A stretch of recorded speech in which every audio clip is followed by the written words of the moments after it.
All right, welcome back everyone to this episode of This Dude Started Something. Today, our guest is a Beast Games contestant number 991, Jeremy Grant. It was the number one show in 82 countries, and the finale is next week. We want to give a special thanks to the Beast Games PR team for helping us make this happen so quickly, giving us all those approvals, and Jeremy for, of course, responding to his DMs and giving up some of his time to come on the podcast.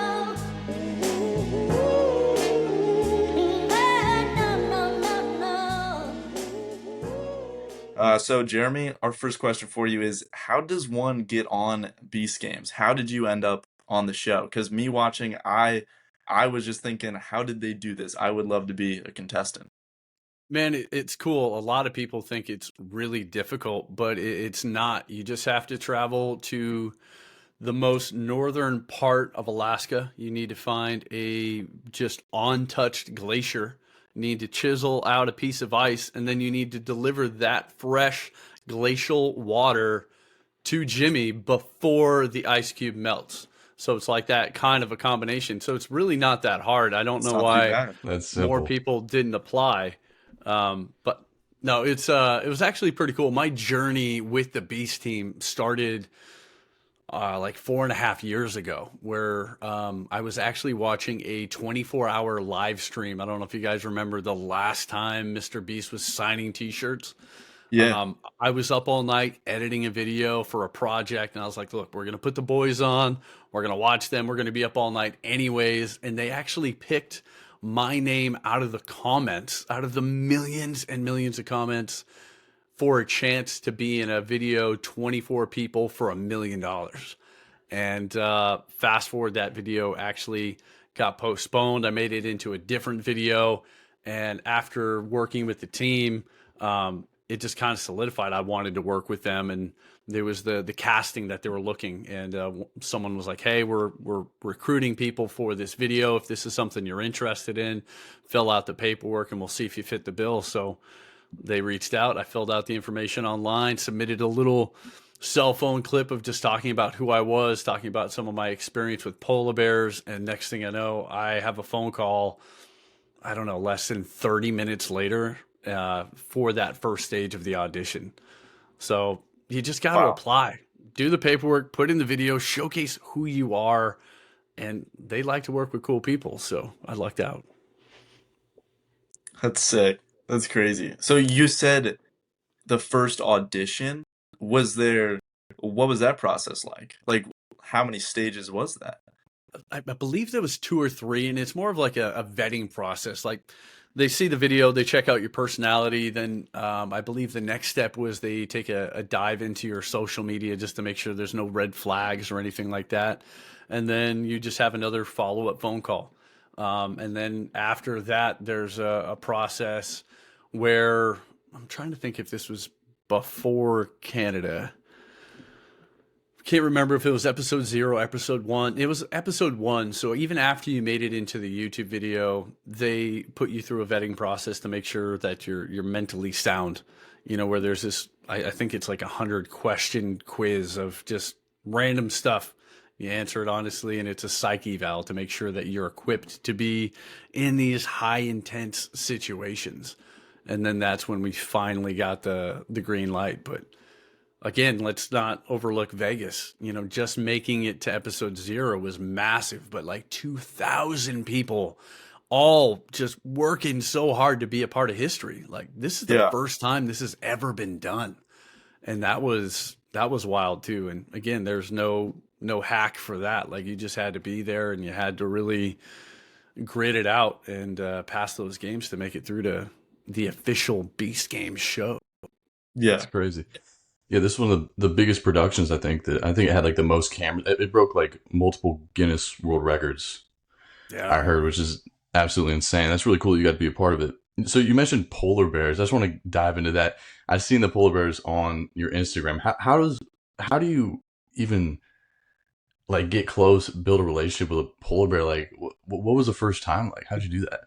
Man, it's a little nerve-wracking, and it's also just one of the most exciting things you can ever experience in your lifetime, because a polar bear is the largest apex predator in the world. Like, that bear is constantly hunting you. It's constantly going to be trying to eat you.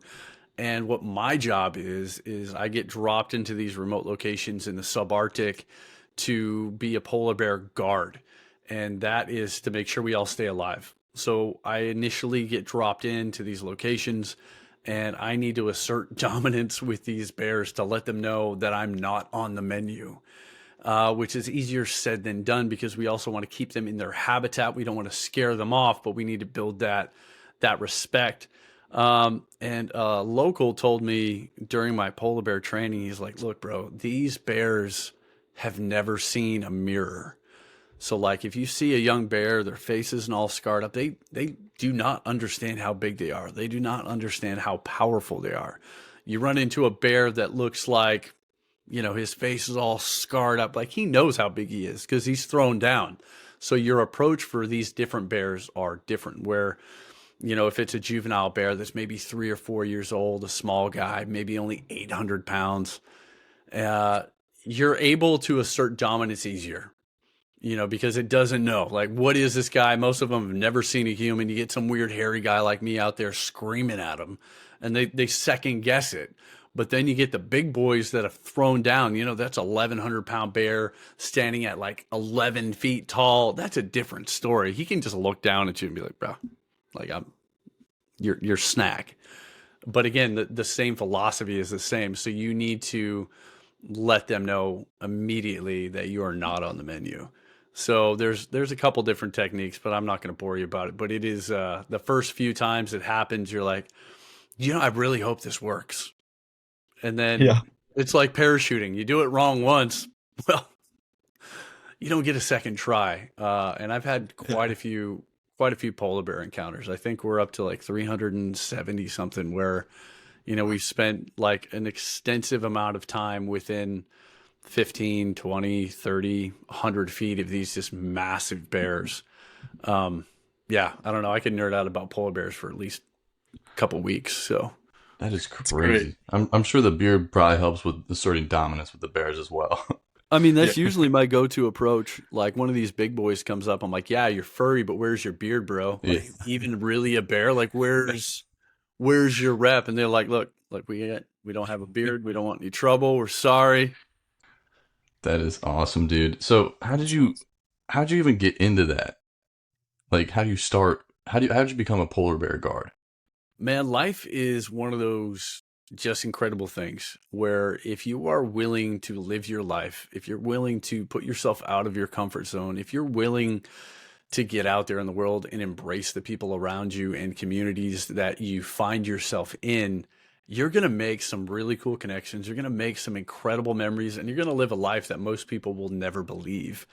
And it was one of those things where I happened to know a guy who knew a guy, and these two dudes talked to this one guy about me on an opposite location, which was kind of funny. Like, some dude knew me from my past for, my backcountry skills, my ability with a gun. And another guy reached out to the same guy that knew me from my media company. And this gentleman was looking for a dude that was really good with a gun and really good with the camera, not afraid, and loved being outdoors.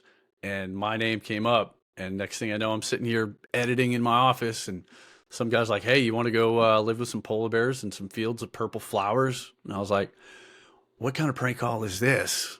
And then he's like, hey, hold on, I'm going to send you some videos of the location that I'm thinking of. And it was like a yes immediately. Like, I knew the location. I'd seen a wildlife photographer post a polar bear from this exact location, that I had to like stop scrolling, do some research on. Like, the shot, I don't know if you guys have ever seen it. It was from Martin, and it's a top down shot of this massive polar bear just sleeping Yeah. in a bed of purple flowers. And I'm like, where on earth does this place exist?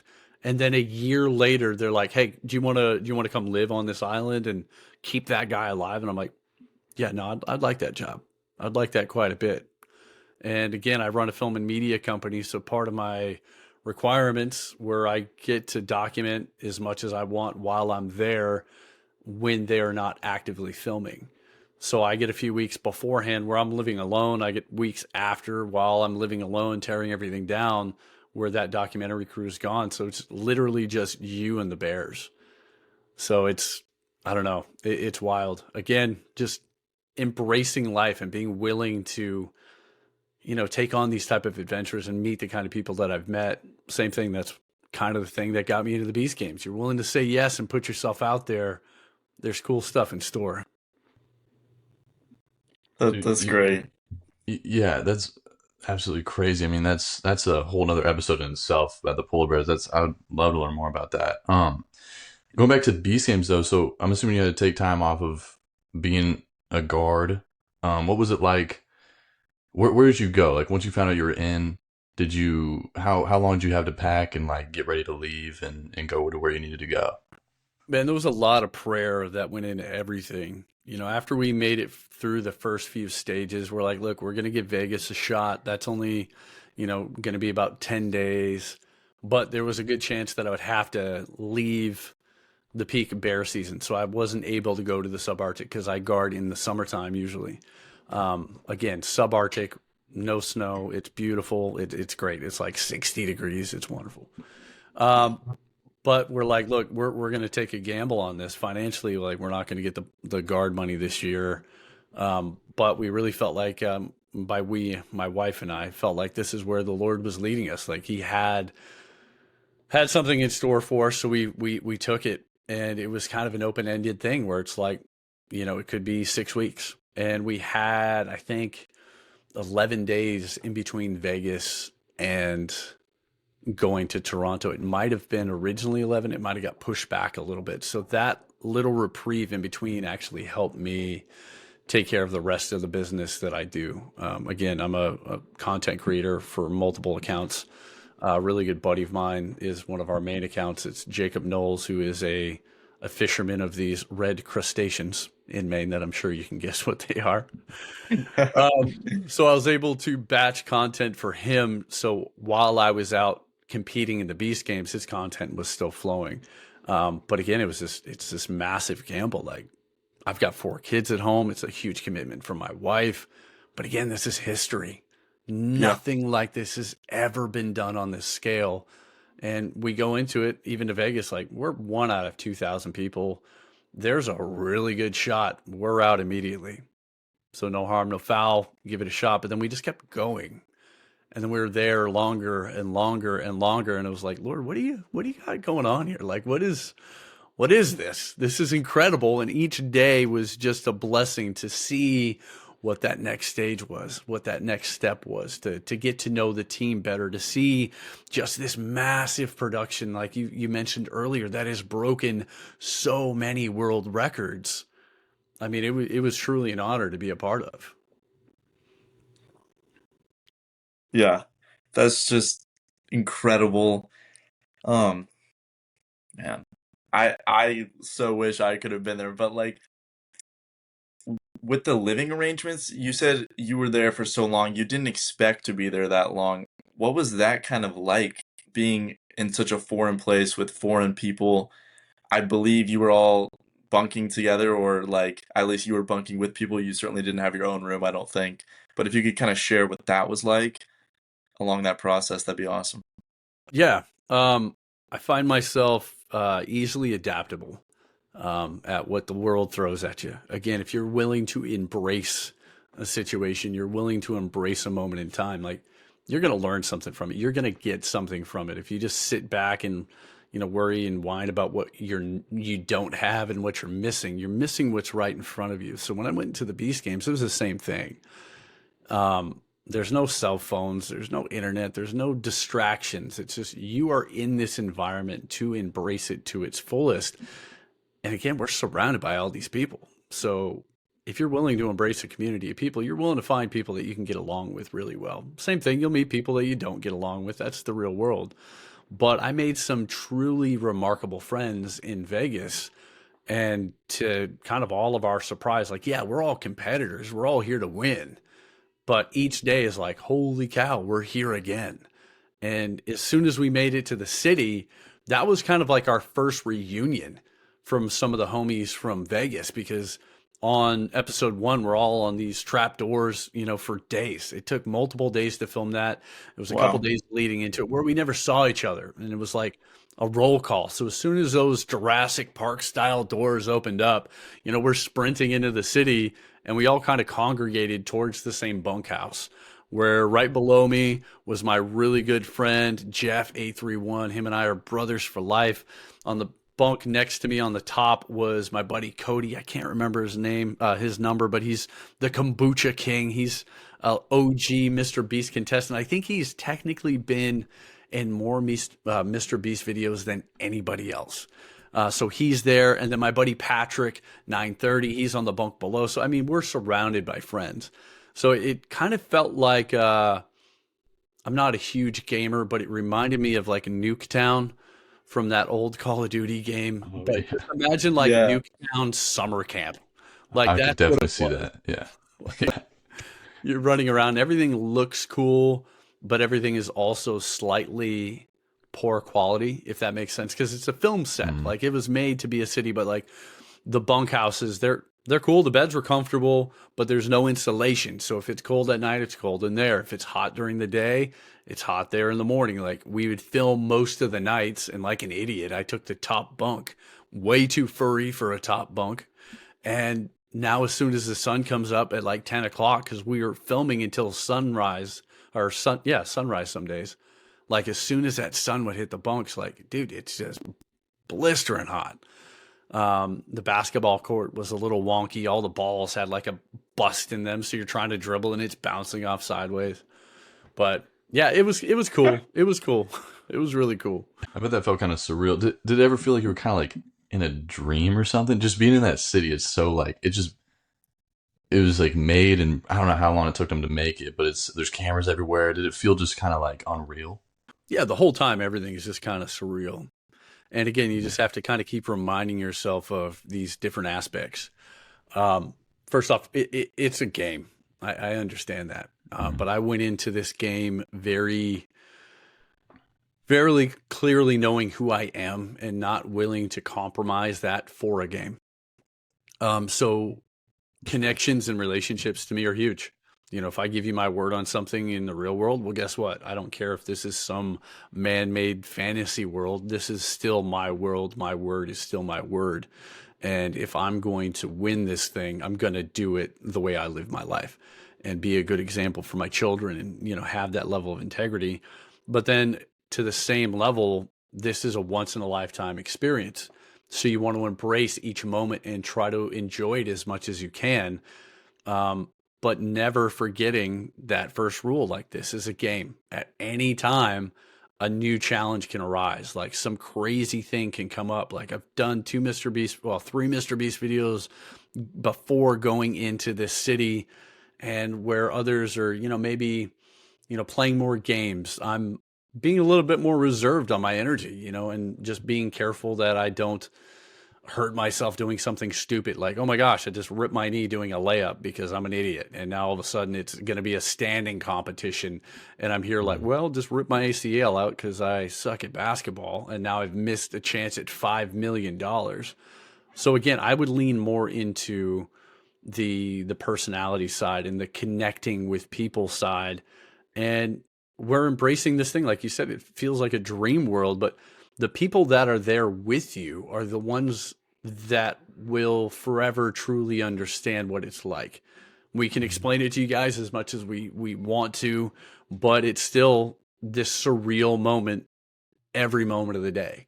And every twist in every game that comes up, it's just unexpected and wild. So again, you're embracing each moment. And you feel like you're on borrowed time because you never know when you're going to go home. We're getting cut in half, 50% here. We're losing another 100, another 500. And you're like, look, embrace this dream because as soon as it's over, it's over. Yeah. And you said, at the end of the day, it is a game. You are there for the $5 million. Everyone's competing against each other. I'm sure in your head, you definitely had an idea of what you were going to spend this $5 million on. And if you could share that with us, that'd be awesome. Yeah. I've talked about it multiple times, but this community is so important. And $5 million is a it's a lot of money. And if one person was to utilize that just for themselves, that can go a long way. I've got 4 kids. I could put money aside, which I would. But my first priority and my main goal with this is our church needs a building, and we're trying to start a co-op where we can, open up this wonderful education system for the community.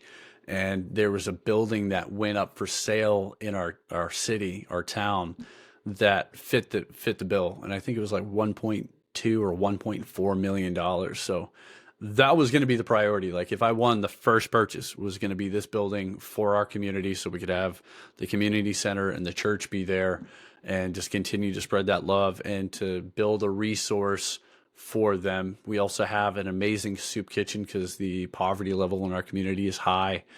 It's hard. It's hard living in Maine. It's cold and it takes a lot of rugged work, and the job opportunities aren't as vast as other places. And that food pantry has already outgrown its facility where it can't help as many people as it needs to. And it's doing everything it can. It even like door dashes to people that can't make it to the soup kitchen. Like, just wrap your head around that. Like, where else do you know that like the community is paying to DoorDash food to needy folks? So that those programs need support.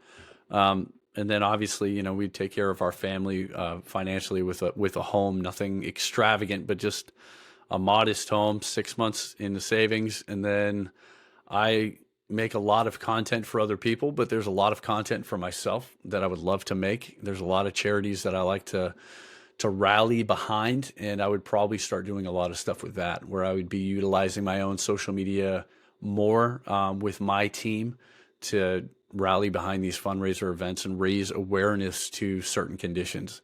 Again, even without the 5 million, like, that's still my mission. I'm still going to rally behind absolutely everybody I can.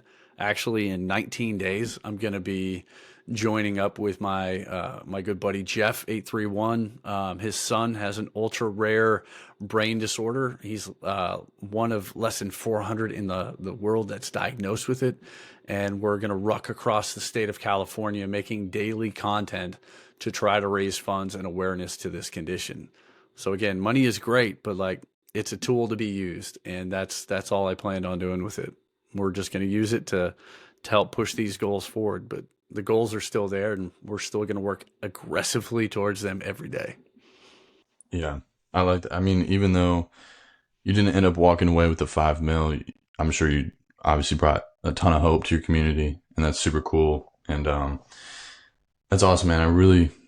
That's really respectable. I have a question here. So now that you're out of Beast Games, do you have any regrets, after seeing how it all played out? Do you have any regrets and decisions that you made? No, I mean, I played the game I wanted to. I feel really good about the people I helped. A lot of people ask me about the $1 million. I get a lot of people that give me a hard time about that. Again, I got 4 That kids. was cool though that you were able to. I mean, was there any hesitation there? No, there was no temptation. Like, again, those people gave me their word. We were just eliminated on floor 4, and then we were resurrected. Again, my buddy Jeff is down there. I have a lot of amazing people were on that team that I had true relationships with, and a lot of people were mad about it. They're like, but you put these strangers before your family. And it's like, no, it's not that simple. Their dreams are just as valid as my dreams. And yes, I could have taken the money and I could have kept going. I know they are competition, but everyone had just turned down $100,000 multiple times to be there. So I knew how hungry they were to be in this game. So I definitely don't regret it. Yes, the money would have been great.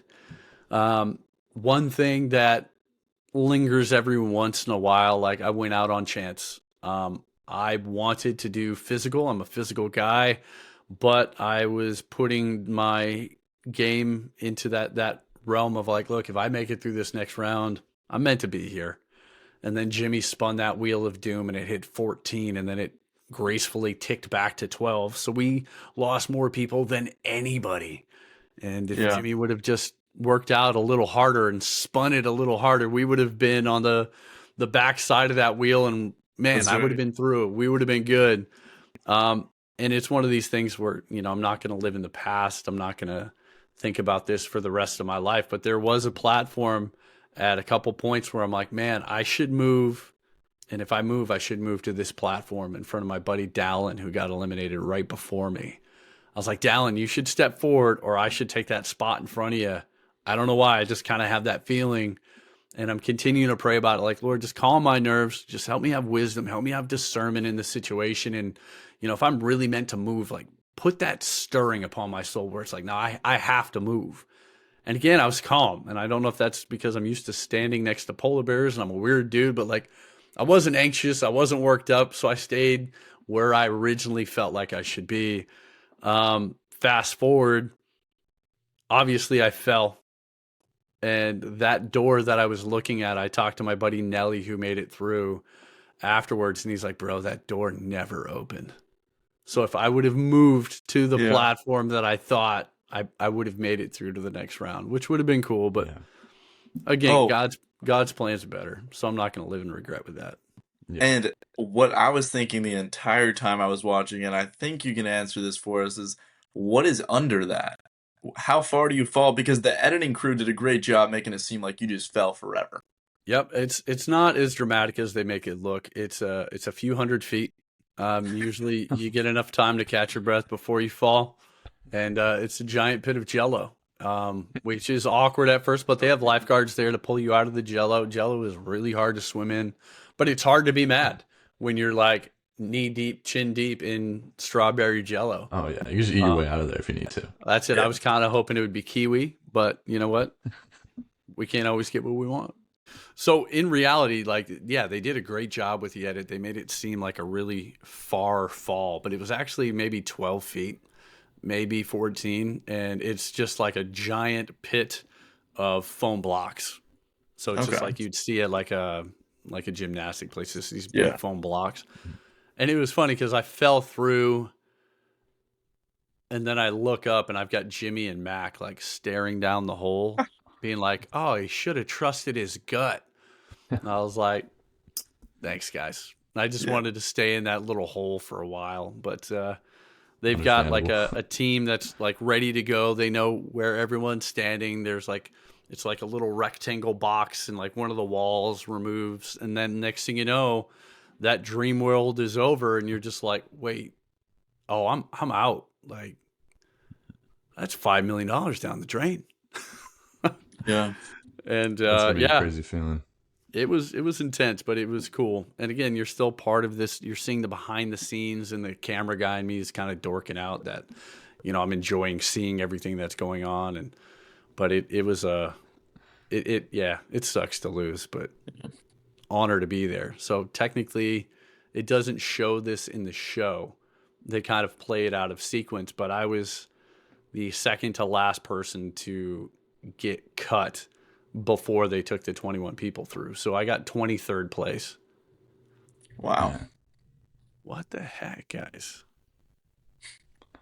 I use this camera for every podcast, and I've never had this issue. Huh. We could, if it doesn't work, we can always just use audio too. Like that's no big deal. Yeah, we might have to. No, that's not ideal, but I have no idea why this is overheating so much.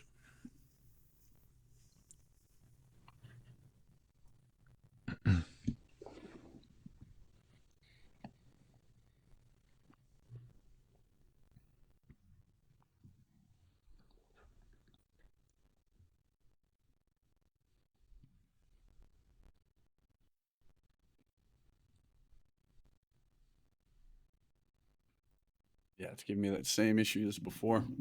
That's all good. We can just continue with audio if that's all right with you. Yeah, let's rock it out, and you can just throw a photo of a chimpanzee or something up there. Like a polar bear or something. There you go. Yeah, polar bear. I have a kind of a random question. So, what was the food like during this whole process? Did they give you the food? When we're on the platform, they would deliver us food for episode 1.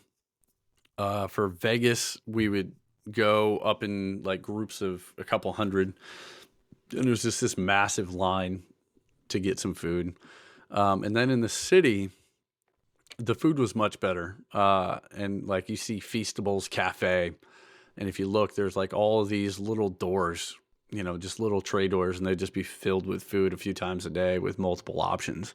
So you just kind of walk up and it's like, oh, it's lunchtime for the next couple hours. Just like roll up and grab whatever you want. Oh, you're hungry? Grab more. And then at all times, it was a cooler stocked full of drinks. You had like protein shakes and Feastables and bubbly water and regular water, stuff like that. So there was always something available. And legit, like the food in the city was pretty decent. Like there's a couple nights where it was like, oh, wow, this is like really stinking good. They had like some barbecue sandwich one night and they had steak another night. Like, it was good. Like, Wow. That's nice.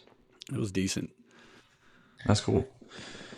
How did your family and friends, like, how did they react when you told them? I know you kind of talked about, your family and your wife and everything supporting you with your decision to go on Beast Games, but how did everybody react to that? Were they really, really excited? Were they kind of sad that you were gonna have to go for a while, or what was that like?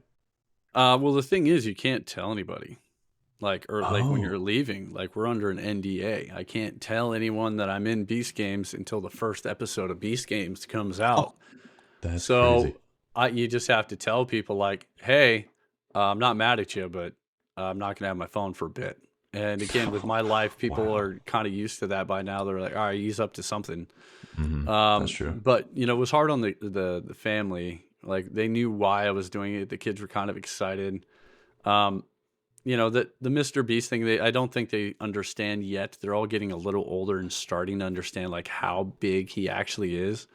But like they're used to seeing me on YouTube, so it's all the same. Like if I'm working with my lobster fisherman buddy or one of my videos, like they almost get more excited to see me on the local news than they do like the Mr. Beast stuff. They're like, oh yeah, you're just gonna go hang out with Jimmy. Like I get it. Um, so it was kind of cool. And then the other thing with Maine is like Mr. Beast isn't big in Maine. So like Really? even after the fact, like I don't have a lot of people like, oh my gosh, how crazy was it that you were in like the Beast Games? They're like, oh, I heard you're on some show with some dude, and I was like, yeah. Little do they know it's like the Wow. biggest show. That's crazy. And then it's like I'll go through an airport, and then people are like, oh my gosh, you're the dude, and I was like, yeah, I did that thing. That was kind of cool. Wow, And that's it cool. kind of So, takes me by surprise. Like I get yeah. recognized out of state more than in state. Wow. Wow. That's pretty cool. I didn't even think about that. Like, I mean, you're almost kind of famous. How's is that like weird or like is it do you like it or is it kind of I guess with you up there in Maine, it's kind of not near you as much, but yeah, I don't know. What's that like? It's interesting. Like I enjoy the joy that people get from the show, and it's kind of cool to be able to answer questions, like just to talk to a couple guys like you, and just when someone comes up, they're like, "Hey, what was that like?" Like I love sharing stories. Like I feel like life is a story as a content creator. Like we pride ourselves on creating content that we want to share with people. So I enjoy that, and like I think what made it really cool for me was the first time I was ever spotted. I was in Death Valley in the middle of a training ruck, and there's like nobody there. Like we're in the middle of nowhere, Somebody and spotted you out there? Jeff and I are rucking, and the next thing you know, like a car drives by, and then it drives by again. Then two dudes jump out of the car. They're like, "Hey, you're the guy from Beast Games." And I was like, "Man, out of all the places in the world to be spotted, like this is cool. Like middle Yeah, of that's cool. nowhere." And same thing, they just had similar questions what you guys had, so it was just fun. A couple dudes just chatting on the side of the road, so it was It's cool. pretty cool. Dude, that's awesome. Have you rewatched Beast Games? Like I'm sure you probably have, but do you run it back and do you notice anything different than when you were actually there? It's funny. I noticed things that I talked to people about, and it's interesting, like some character development that I called out to some of my friends. I'm like, yeah, this person's playing like a crazy game that you're just not seeing, or like this person's their intent is going to be in this direction. I've been doing a lot for Jeff 831, his social media campaign. Again, him and I are brothers for life. I love his mission, love his heart, and everything he's doing for his son. So I've been rewatching everything a lot to, kind of cut micro Yeah. content. And then And Um, is he still in it? yeah, he's top 10 right now. Yeah, that's what I thought. Wow. Yeah. Okay, So, so you're probably rooting for him then. oh yeah, my boy Jeff, Gage, Patrick, like they're all incredible. And that's the really fun thing. Like watching this back and going like, "Oh no, like these are homies." Yeah. And the fact that some of my best friends from the game made it as far as they did. Like it's cool to see that and to know in like a small way, like I helped them on their journey. Like Jeff was on floor four with me, and if I would have taken the $1 million or whatever amount of money, like his game would have been over. And then the helicopter scene, no matter how dramatic they made that edit look, like I brought Jeff and Patrick because those were guys that didn't even know each other at the time, but I had really strong bonds with where I'm like, no, these are two men that I really, really trust. And if one of these guys were to go win, I know they're going to utilize this money in just a fantastic way besides just like taking care of themselves. Like Gage isn't getting as much screen time as I think he deserves because he is a quiet guy, but he is just such a stud. Like, dude, first off, like ultra athlete and humble dude, also like EMS, first responder. Like, dude puts himself on the line for others constantly. And then on top of that is just a phenomenal musician. Like, dude's got just a crazy good voice, amazing on the guitar. But again, just a really cool guy. So to know that, like, I picked those two, and Patrick and I are like best friends too. But again, I only picked two, hoping one of them would pick a woman. But then when Jeff picked Patrick to go on the helicopter, it's like, man, my heart was full. Where it's like, man, this is one of my other best friends. So now looking at the show and going, man, all three of those dudes are still right there that I brought on the helicopter with me. It is a cool feeling. Yeah, that's really cool. It'll probably forever be like your favorite TV show. Like you were in it, and now some of your best friends are in it. Like you get to watch them. That's pretty cool to think about. What'd you from all of this and after your exit off of Beast Games, like what did you learn? What was the biggest thing you think you learned while you were on there? I don't think I learned anything new, but I think it just continued to confirm the power of being in the moment and valuing people over self. And again, I understand it is a game. I understand that. Yes, it would have been great to win money, but the relationships that I was able to build in the time that I had there, I mean, it sounds cheesy, but I mean, it's worth it all. Like, again, Jeff and I, Patrick, Gage, we're all really close where they will truly be, you know, deep friends of mine for the rest of my life. And if I would have played the game more, stoic, not worrying about other people, not worrying about, keeping my character or my integrity, and I just went in ruthless to play, I feel like I would have really missed that.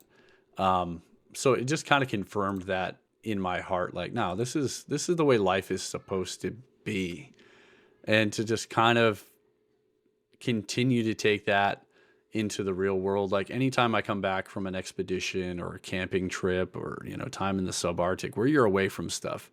And that's why I love, camping and backwoods so much is you're forced to be present in the moment. And it just kind of confirmed in me again, like, yes, even in the world, like as crazy as it is and as busy as I am right now, like in each moment, do your best to be present in that moment. If I'm hanging out with my kids, I'm struggling to do the best I can to be just present with my kids, that I'm not doom scrolling on my phone, worried about what's happening on social media. Like when I'm focused on a client for work, like, no, I'm diving in, I'm focused and, applying myself as heavily as I can be into that moment. And you just get so much more out of life that way. Yeah, that's awesome. Oliver, you got something? Yeah, can you tell us a little bit more like about your kind of social media marketing company? Is that what it was? So I just run a small film and media company Film and that, media. Okay. yeah, we kind of do a bunch of everything. Like I've been doing a lot in the social media world, like doing some coaching and content creation for, people that I believe in. And then we do everything from documentaries to commercials. But Okay. my passion is to tell stories for people and businesses that have a story to be told. And again, that's what got me excited about polar bears. I wanted to learn more about the narrative of how they are actually doing instead of just being spoon-fed climate change initiative. And sure enough, you go out and live with them and you document them enough and you're like, oh my gosh, 90% of the information that everyone thinks about these bears is absolute nonsense. Cool. All right. Well, we've got a story we can tell down the road. With my buddy Jacob, who I'm going to say your word, is a fifth generation lobster fisherman. And that's such a huge part of what is the heart and soul of Maine. You've got lumber and you've got lobstering, which is like what founded this great state. So for us to be able to get together as friends and, goof off, have fun, but we're also working and, sharing his passion for what he does with the world is huge for me. And same thing with Jeff. Like he has a story to be told. He's an amazing husband, father, and he's out on a mission to try to help raise awareness to this ultra rare condition and help rare disease children all around the world. It's like, man, no, we can use media in a powerful way to tell a meaningful story instead of just mindless entertainment. Like I want to use media to help inspire people and to help make change in these different areas. That's really cool. So besides the film and media company, what else have you been up to? Like after your exit on Beast Games? Man, this job keeps me so busy. I bet. Yeah. I'm like literally right before the start of Beast Games, I was out filming in Nome, Alaska. Like flew from Nome, Alaska to the Beast Games. From the Beast Games, came back. A couple trips out to California, a couple trips out to Vegas, Philadelphia. Just filming, just working. Trying to catch up on stuff with the my buddy and his YouTube channel. Got a little camping trip in for me, which was nice. There's again, the logging industry is huge, so we've got some just beautiful, pristine forest, and there's these two massive locomotives that are out in the middle of nowhere that were commissioned to help the lumber industry for about 6 years, and they've been abandoned for quite a long time. So we call them the ghost trains, and they're sitting on one of my favorite waterways in the entire world, which is called the Allagash. So, fall in Maine is gorgeous. So I went out there and saw peak foliage, took my dog out camping, and we just embracing the woods, man. But besides that, it's just been grinding straight through to utilize the attention from the Beast Games to try to put any of it back towards, again, my buddy Jeff and his son's rare condition. If we can use this thing to draw awareness to this condition and we can help save some kids, like that's where my mission's at right now. I won't get back to a normal seat until probably May, where I might look at what real life looks like again. Yeah, Do and you then have come May, go ahead, do Oliver.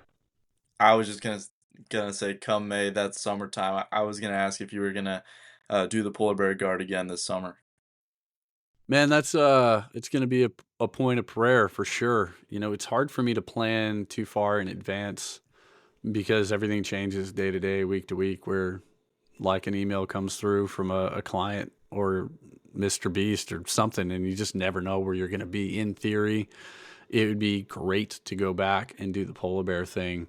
I do have a desire to, build a little shack out there to be better equipped for other clients that if I want to do that in the future. But the other thing too is like part of me in the back of the head is like, man, if they pick up season 2, maybe we give this another run. So I don't Okay. know. Yeah. Okay, you heard it here. You heard it here. Jeremy will be back. That's cool. Does your buddy Jeff have a website or Instagram handle that we could shout out so people can check out his foundation?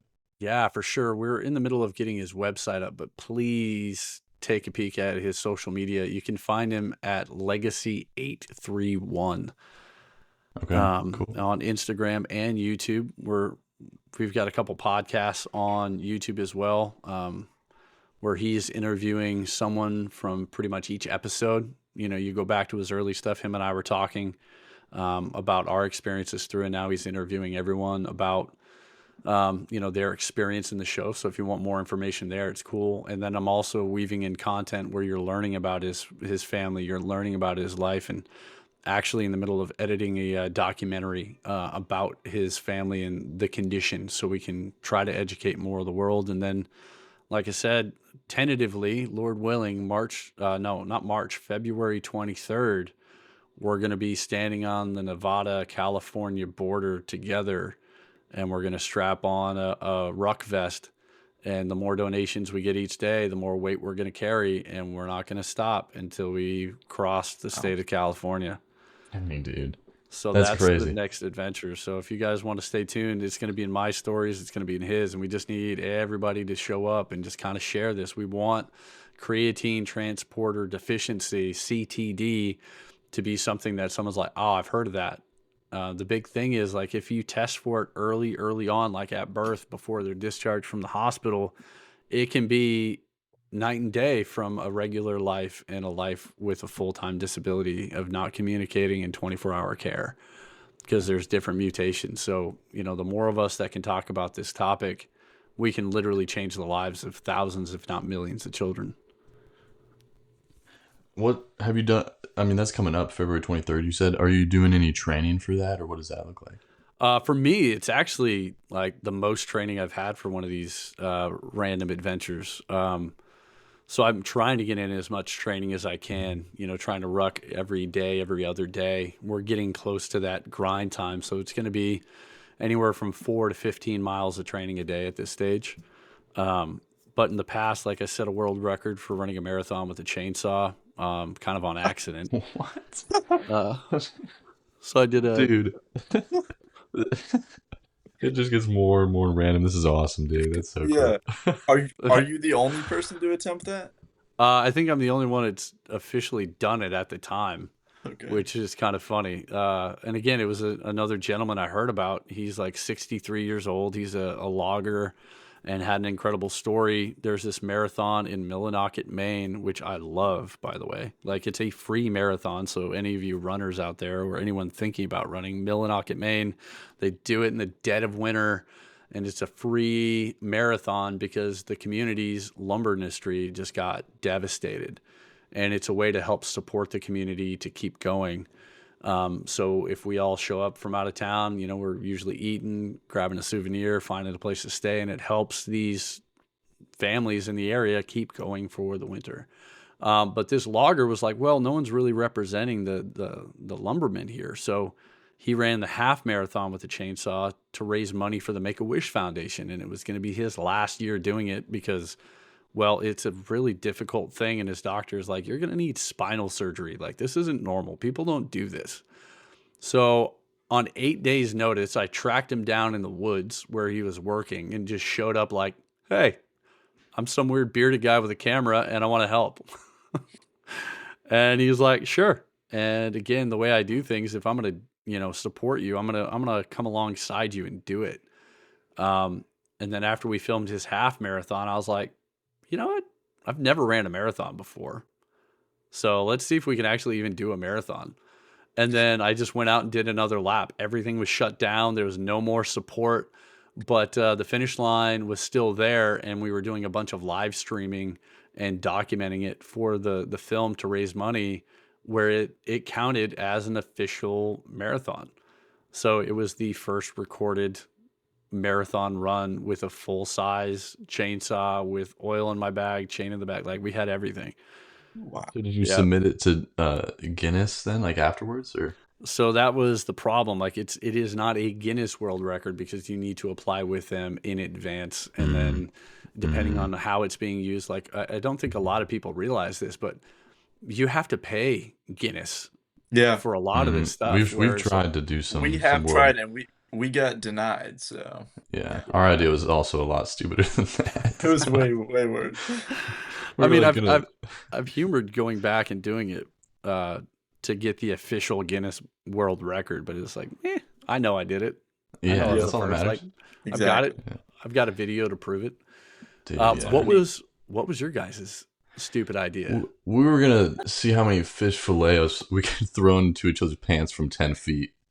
So Now, are we talking like the full sandwich or just the fillet? No, the whole sandwich. bun and everything. So that would have been kind of. It would have been hard. It would have It been would have been probably very impossible. I yeah. mean, you would need some really big pants. Yeah. Oh yeah, for sure. It was gonna. We'd probably have to wear those clown pants or whatever. Yeah, I mean, yeah, I still think you should do it. All right. Yeah, because we Dude. thought it would gain traction. So maybe if we like Mhm. make some reels out of it and then we just kind of do it that way. It doesn't even have to be Yeah. Guinness, but we can just Doesn't have attempt to it. be true. Well, that's Yeah. it. Like, how many people have, first off, like, how many people have done that? How many people spend time chucking fish sandwiches into each other's drawers? Not many. So, Yeah. I mean, No. Yeah. you throw 100 in each other's pants, you've definitely got a record there. That's Yeah. true. And you've That's got one true. heck of a reel. Yeah. Yeah. I've tried to do the like throwing hot dogs. That's a world record that I think it's like half a football field now or something. I've tried to do that one, and that one is hard. I've tried to do that with my friend, and it didn't work. Like we just couldn't do it. It was so hard to do. We thought about freezing the hot dog. It just I don't Oh, know. that sounds painful. Oh yeah, it would have been tough, but it's crazy. I mean, some of the world records that people are coming up with are so random. Well, that's it. Like, they're pretty much anything that you can think of that's really, really unique if you Hmm. market it properly. But then again, Yeah. it's that line of like, okay, what is the main purpose behind this? You know, That's sandwiches in the true. pants, like it's Yeah, got no. some views, but like not much of a fundraiser. And in my mind, it's like, look, if I'm going to do something crazy, like I'm going to do it to get some attention to help someone. That's And it's great. Yeah. I don't want Yeah. it to just be like, look at me. No, it's like, how can we help the people that can't help themselves or are in the middle of doing everything they can to help themselves and still falling short? Because again, by the grace of God, that could be any of us, all three of us in this, conversation right now. Who knows what tomorrow's going to bring? And if we're not willing to put others before ourselves, like, man, there's going to be that moment in time where, we could use that help. And that's what life's about, man. Man, you're such a cool guy, dude. I just gotta say that. Oliver, you got Absolutely. anything else you want to say, or what you want to call it I wraps here pretty soon? I think we should turn the fish fillet idea into a fundraiser for sure. I like that Um, too. Yeah. but yeah, we can start wrapping this up. We'll put all these clips together and it'll work out fine. So we really appreciate you joining us, Jeremy. Is there anything you want to say to your fans out there that watch you in Beast Games or any other videos? Yeah, I just want to say thank you for the support. It has been such a wild journey, and it's crazy I made it as far as I did, and just grateful for the opportunity, grateful for the love and support I've received from so many of you. Even going to thank the trolls for coming out of their caves, after episode 4 to blow up the keyboards. Like, I Yep. know you had to lick the chicken off your fingers to get that typing going on. So I appreciate that extra dedication. So keep it up, man. It's great engagement. But again, my mission's the same. Like, my goal is to live a life worth living and to be able to help as many people along the way as I can. And shamelessly going to plug the ruck again and again. March 23rd, we're going to be raising funds and awareness for creatine transporter deficiency, CTD. So get ready. I'm going to need everybody's help to help share this content because it's not something that we can do alone. But if we join together as a community as a whole, like, we can truly, help save thousands and thousands of children worldwide. Wow. That's so true. Make sure you go check him out at Jeremy T. Grant, and I believe it was Legacy 831 to find the foundation, correct? That's it. Awesome.